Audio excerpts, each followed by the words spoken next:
ஒரு பெரிய சமையலறையிலிருந்த கூடையில் எல்லா காய்கறிகளும் பேசிக் கொண்டிருந்தன. அப்போது அங்கிருந்த ஒரு குண்டு கத்தரிக்காய் தனது தலையில் இருந்த பச்சை நிற காம்பை தொட்டு பார்த்துவிட்டு, இந்த கூடையில் நான் தான் ராஜா, பாருங்கள், எனக்கு இயற்கையிலேயே கிரீடம் இருக்கிறது என்று பெருமையாக சொன்னது. இதை கேட்ட கேரட் கோபப்பட்டு, நீ குண்டாக இருக்கிறாய் என்பதால் ராஜாவா?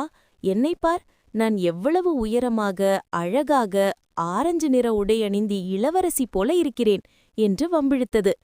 பக்கத்தில் இருந்த தக்காளி சிரிக்க ஆரம்பித்து, உயரமெல்லாம் ஒரு அழகல்ல, என் கன்னங்களைப் பார், ஆப்பிள் போல சிவப்பாக எவ்வளவு மென்மையாக இருக்கிறேன் என்று தற்பெருமை பேசியது. இப்படி ஒவ்வொரு காய்கறியும் சண்டையிட்டுக் கொண்டிருக்கும்போது ஒரு மூலையில் அழுது கொண்டிருந்த வெங்காயத்தை பார்த்து எல்லாம் கேலி செய்தன.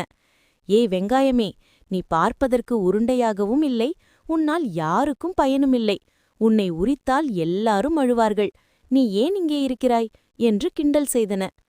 வெங்காயம் அமைதியாக, நேரம் வரும்போது பேசுகிறேன் என்று சொல்லிவிட்டு ஒதுங்கியது. அப்போது சமையல்காரர் உள்ளே வந்தார். அவர் முதலில் கத்தரிக்காயை எடுத்தார். அதன் கிரீடத்தை வெட்டி எறிந்துவிட்டு நறுக்கினார். அடுத்து கேரட்டின் தோலை சீவினார். தக்காளியை நசுக்கிச் சாறெடுத்தார். இப்போது எல்லா காய்கறிகளும் பயத்தில் நடுங்கின.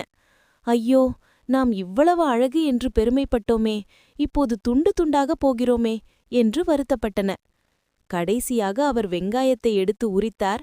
அப்போது வெங்காயத்திலிருந்து வந்த ஒருவித நெடி சமையல்காரரின் கண்ணில் பட்டது. அவர், அப்பாடா, என்ன ஒரு காரம் என்று சொல்லி கண்களை துடைத்து கொண்டே அழுதார். இதை பார்த்த மற்ற காய்கறிகள் ஆச்சரியப்பட்டன. பாருங்களேன், நம்மை வெட்டும்போது நாம் தான் அழுதோம், ஆனால் இந்த வெங்காயத்தை வெட்டும்போது இவரை அழ வைக்கிறதே, இதுதான் உண்மையான கெத்து என்று சிரித்தன. பிறகு சமையல்காரர் எல்லா காய்கறிகளையும் போட்டு ஒரு சூப்பரான சாம்பார் வைத்தார். அப்போதுதான் காய்கறிகளுக்கு ஒரு உண்மை புரிந்தது.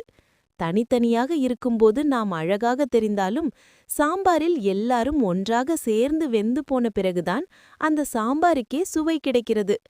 வெங்காயம் சொன்னது, நண்பர்களே, நாம் யாராக இருந்தாலும் கடைசியில் மற்றவர்களுக்கு பயன்படும்போதுதான் நமக்கு மதிப்பு. இப்போது பாருங்கள், நாம் எல்லாரும் சேர்ந்து ஒரு சுவையான உணவாக மாறிவிட்டோம்.